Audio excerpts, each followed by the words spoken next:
வணக்கம், welcome to வெற்றியறிவம் TNPSC YouTube channel. 2025 வருஷம் நமக்கு ஜூன் மாதம் குரூப் 1 எக்ஸாம் இருக்குது. ஜூலையில் உங்களுக்கு குரூப் 4 எக்ஸாம்ஸ் இருக்குது. செப்டம்பரில் குரூப் 2 எக்ஸாம்ஸ் இருக்குது.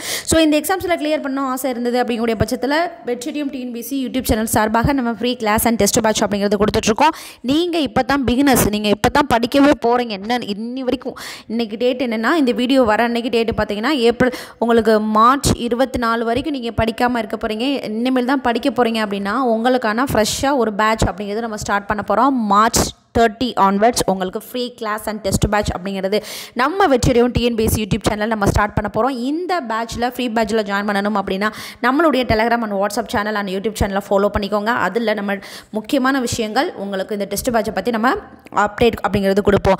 ஸோ அந்த வகையில் இந்த free class and free test பேட்சில் இன்றைக்கி நம்ம பார்க்க போகிறது என்னென்னு பார்த்தீங்கன்னா, முகலாயர்களை பற்றி, முகலாயர்கள் தலைப்பை பற்றி தான் நம்ம பார்க்க போகிறோம். நீங்கள் டிஎன்பிஎஸ்சி படிச்சுட்ருக்கீங்க, உங்களுடைய ஃப்ரெண்ட்ஸ், உங்களுடைய ஃபேமிலியில் உங்களுக்கு தெரிஞ்சவங்க யாராவது டிஎன்பிஎஸ்சி படிச்சுட்ருக்காங்கன்னா இந்த வீடியோவை ஷேர் பண்ணுங்கள். அதுக்கு முன்னாடி நம்ம சேனலை சப்ஸ்கிரைப் பண்ணிக்கோங்க. பக்கத்தில் கூடிய பெல் ஐக்கனை கிளிக் பண்ணி ஆல் ஆப்ஷனை எனேபிள் பண்ணிக்கோங்க. அப்படின்னா தான் நம்ம கொடுக்கக்கூடிய ஒவ்வொரு அப்டேட்டும் சீக்கிரமாக உங்களை தேடி வரும். ஸோ நம்ம இன்றைக்கி ஃபஸ்ட்டு பார்க்க போகிறது என்ன அப்படின்னு பார்த்தீங்கன்னா, இந்த வீடியோவில் முகலாயர்களை பற்றி பார்க்க போகிறோம். சரிங்களா? ஸோ நான் சிந்து சமவெளி நாகரிகம் அப்படிங்கிறது கிளாஸ் கொடுத்துருக்கேன். நம்ம ஹிஸ்ட்ரி சிலபஸ் எடுத்துக்கலாமா? ஸோ ஹிஸ்ட்ரியில் சிலபஸ் டாபிக்ஸ் என்ன சொல்லுங்கள் பார்ப்போம். ஸோ நமக்கு குரூப் 4ல் இப்போ நியூ சிலபஸ் அப்படிங்கிறது சேஞ்ச் ஆகிருக்கு. அதன்படி ஹிஸ்ட்ரி சிலபஸில் ஃபஸ்ட்டு வரக்கூடிய டாபிக் அப்படிங்கிறது இந்துஸ் வேலி சிவிலைசேஷன்ஸ், சிந்துவெளி நாகரிகம். இது உங்களுக்கு கிளாஸ் கொடுத்துட்டேன். அதன் பிறகு என்னது, குப்தர்கள், இதுக்கும் நான் உங்களுக்கு கிளாஸ் கொடுத்துட்டேன். அதன் பிறகு வருது என்னது, டெல்லி சுல்தான்ஸ், இதுக்கும் உங்களுக்கு கிளாஸ் கொடுத்து எல்லாம் முடிஞ்சுது. அதன் பிறகு வரக்கூடியது தான் முகல்ஸ். ஓகேங்களா? ஸோ இந்த முகல்ஸினுடைய கிளாஸை நீங்கள் பார்த்துக்கோங்க, ரொம்ப ரொம்ப முக்கியமானது. நியூவாக நீங்கள் படிக்க போகிறீங்க, மார்ச் 30 நீங்கள் பேட்ச் ஜாயின் பண்ண போகிறீங்க அப்படின்னாலும் உங்களுக்கும் கிளாஸஸ் இருக்குது, கவலையப்படாதீங்க. உங்களுக்கு ஸ்பெஷலாக நம்ம பாதை அப்படிங்கிறது இந்த மார்ச் 30 பேட்சினுடைய பாதை புதிது, பார்வையும் புதிது. ஸோ நீங்கள் அதில் பார்த்துக்கலாம். சரிங்களா? ஸோ முகலாயர்கள் பார்க்க போகிறோம். எல்லாருக்குமே தெரிஞ்ச ஒரு ஷார்ட்கட்ஸ் தான் பாஷா அப்படிம்பாங்க. முகலாயர்கள் அதில் வரக்கூடிய அரசர்களை ஞாபகத்தில் வைக்கணும் அப்படின்னா பாஷா அப்படிங்கக்கூடிய ஒரு ஷார்ட்கட் அப்படிங்கிறது நீங்கள் படித்து ஆகணும். இதில் பாஷா அப்படிங்கக்கூடிய இது பி யாரை குறிக்கும் அப்படின்னு பார்த்தீங்கன்னா பாபர் அவர்களை பற்றி குறிக்கும். சரிங்களா? ஸோ முகலாய பேரரசை நிறுவியவர், இந்தியாவில் நிறுவியவர் யாருன்னா பாபர். சரி, ரெண்டாவது இருக்கக்கூடிய ஹஜ் ஹுமாயூன், அவருடைய மகன் ஹுமாயூன். அதன் பிறகு ஏ அக்பர், ஹுமாயூனுடைய மகன் அக்பர் அவர்களை பற்றி குறிக்கும். ஜே ஷாஜஹான், சரிங்களா? சாரி, ஷாஜஹான் பாருங்க, பார்த்தீங்களா? ஜஹாங்கீர். அதன் பிறகு எஸ்ஹெச் ஷாஜஹான். அதன் பிறகு தான் உங்களுக்கு ஏ அவுரங்கசீப். ஓகேங்களா? சரி, இதில் நம்ம ஃபஸ்ட்டு பார்க்கக்கூடியது யார் அப்படின்னு பார்த்தீங்கன்னா பாபர் அவர்களை பற்றி நம்ம பார்க்க போகிறோம். சரிங்களா? ஸோ பாபர்னுடைய காலம் அப்படிங்கிறத நோட் பண்ணிக்கோங்க. அடுத்து வரக்கூடிய நான் இந்த இதில் இருக்கக்கூடிய நோட்ஸ் அப்படிங்கிறது சும்மா உங்களுக்கு கிளாஸ் எடுக்கிறதுக்காக ஒரு ஹிண்ட் மாதிரி கொடுத்துருக்கேன். அடுத்து நான் சொல்லக்கூடிய ஒவ்வொரு பாயிண்ட்ஸுமே நீங்கள் நோட்ஸ் எடுத்து வச்சுக்கணும். சரிங்களா? ஸோ பாபர் அவர்களுடைய, நான் ஒன்ஸ் வேகமாக ஸ்பீடாக போகிறேன் அப்படின்னா நீங்கள் யூடியூப்பில் செட்டிங் ஆப்ஷனில் உங்களுடைய ஸ்பீடை வந்து நீங்கள் லோ பண்ணி பார்த்துக்கலாம். சரிங்களா? ஸோ நான் முடிஞ்ச வரைக்கும் மெதுவாகவே சொல்கிறேன். பாபர் 1526 1530 தான் அவருடைய காலம். இந்தியாவில் அவருடைய ஆட்சியை நிறுவிய காலம். சரிங்களா? ஸோ முகலாய பேரரசை இந்தியாவில் நிறுவியவர் யார் அப்படின்னு பார்த்தீங்கன்னா பாபர் அவர்கள் தான். ஸோ பாபருடைய முழு பெயர் என்ன அப்படின்னு பார்த்தீங்கன்னா ஜாகிருதீன் முகமது பாபர். சரிங்களா? அவருடைய முழு பெயர் என்ன, ஜாகிருதீன் முகமது பாபர். இந்த கிளாஸ் அப்படிங்கிறது உங்களுக்கு ப்ரீவியஸ் இயர் கொஸ்டின் பேப்பர் அடிப்படையாகவும், உங்களுக்கு புக்கு அடிப்படையாகவும், புது புக்கு ஓல்டு புக்கு எல்லா புக்கையும் அடிப்படையாக தான் உங்களுக்கு நடத்துகிறேன். ஸோ ரொம்ப ரொம்ப முக்கியம். ஸோ டிஎன்பிஎஸ்சி கொஸ்டின்ஸ்லாம் கேட்டிருந்தாங்கன்னா இது டிஎன்பிஎஸ்சியில் வரும் அப்படிங்கிறத மென்ஷன் பண்ணிடுறேன். அப்போ அவருடைய முழு பேர் என்னதுன்னா ஜாகிருதீன் முகமது பாபர் அப்படின்ட்டு இருப்பாங்க. ஸோ இவருடைய பேரண்ட்ஸ் யாருன்னு பார்த்தீங்கன்னா உமா ஷேக் மிர்ஷா. சரிங்களா? உமா ஷேக் மிர்ஷா அவர் தான் இவருடைய தகப்பனார். ஓகேங்களா?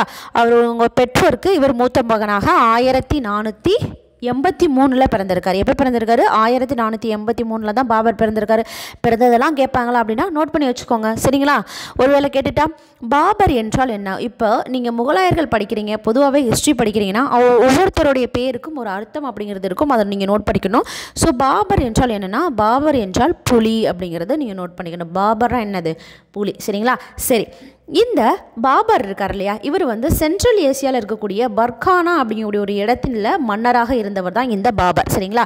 இவருடைய தந்தை வழி பார்த்திங்கன்னா இவர் ஒரு துருக்கியை சார்ந்தவர். ஓகேங்களா? டர்க்கியை சார்ந்தவர், தைமூர் வகையில் சேர்ந்தவர். இவருடைய தாயார் வழியில் பார்த்தோம்னா இவங்க வந்து மங்கோலியாவில் இருக்கக்கூடிய செங்கிஸ்கான் வகையரா அப்படின்னு சொல்லலாம். சரிங்களா?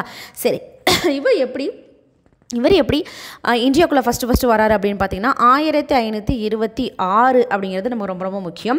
1526 நமக்கு வார் ஆஃப் பானிபட் போர், முதல் பானிபட் போர் அப்படிங்கிறது நடந்துச்சு. ஸோ யாருக்கு நடந்துச்சு அப்படின்னு பார்த்தீங்கன்னா பாபருக்கும் இப்ராஹிம் லோடிக்கும் இடையில தான் நடந்துச்சு. சரிங்களா?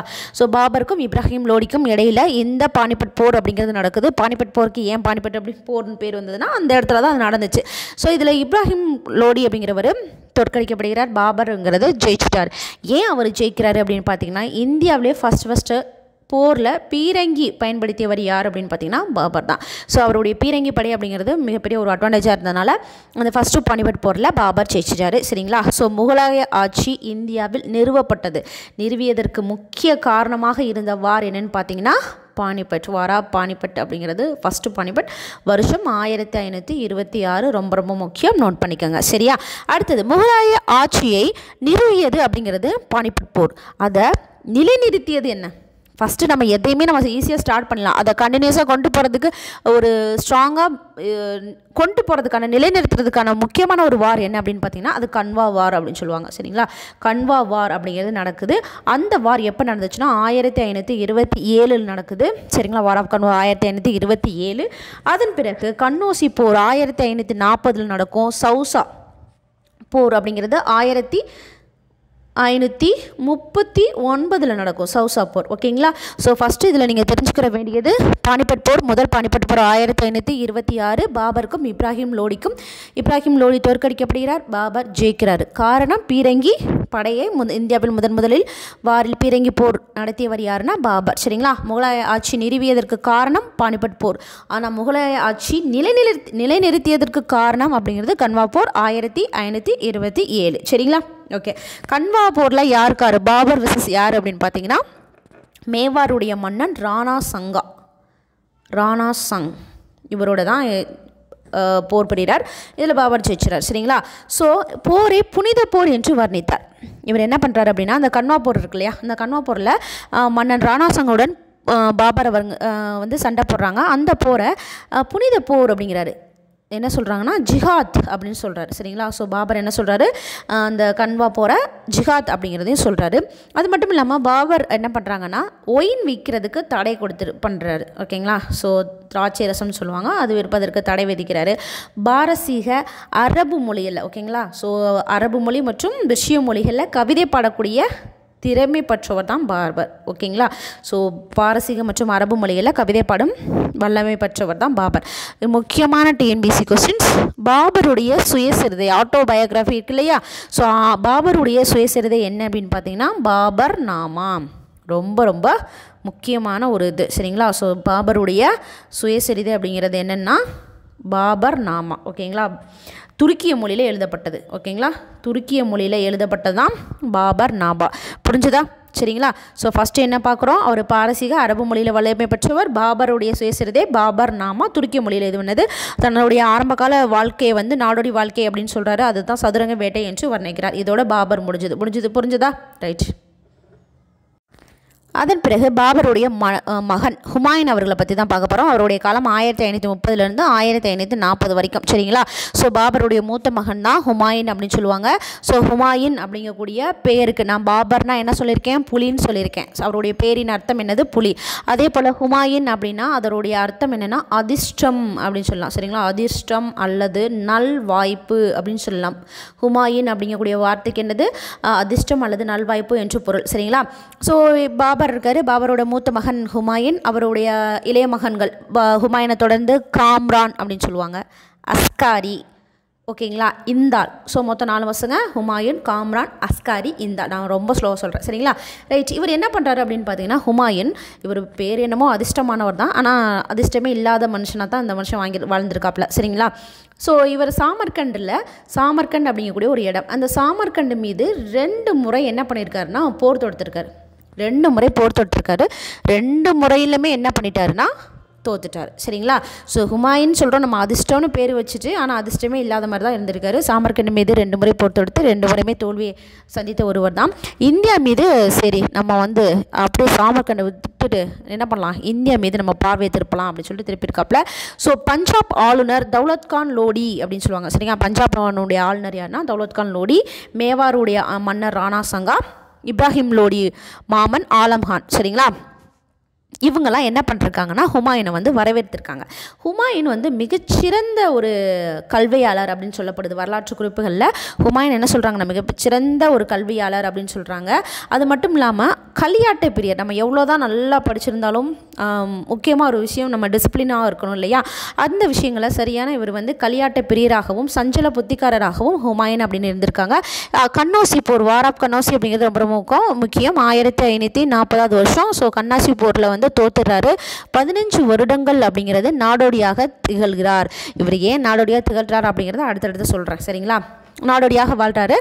இதற்கு இடையில் என்ன பண்ணுறாங்கன்னா அமிதா பானு அப்படிங்கக்கூடிய ஒரு அம்மாவை வந்து மனம் முடித்திருக்கிறார். ஓகேங்களா? அமிதா பானு அப்படிங்கக்கூடிய அம்மையாரை வந்து மனம் முடிச்சிருக்காரு. 1555 மீண்டும் 1540 அந்த கன்னௌசி வாரில் நாடோடியாக தெரிஞ்சவர் 1555 மீண்டும் ஆட்சியை பிடிக்கிறார். ஓகேங்களா? ஹுமாயூன் அப்படின்ற பேரினுடைய அர்த்தம் என்ன? அதிர்ஷ்டம். 1556 இறந்துறாரு. ஸோ இவர் வந்து கன்னௌசி வார் அப்படிங்கிறது 1540. ஓகேங்களா? இதை நீங்கள் ஞாபகத்தில் வச்சுக்கோங்க. ஸோ இவர் வந்து அந்த 15 வருடம் நாடோடியாக தெரிஞ்சதுக்கு காரணம் என்ன, அடுத்தடுத்து வரக்கூடிய மன்னர்களை பற்றி அடுத்த வீடியோவில் கொடுக்குறேன். ரொம்ப லென்த்தாக கொடுத்தாலும் நீங்கள் பார்க்க மாட்டீங்க. ஸோ நோட்ஸ் எடுத்து வச்சுக்கோங்க. Thank you all.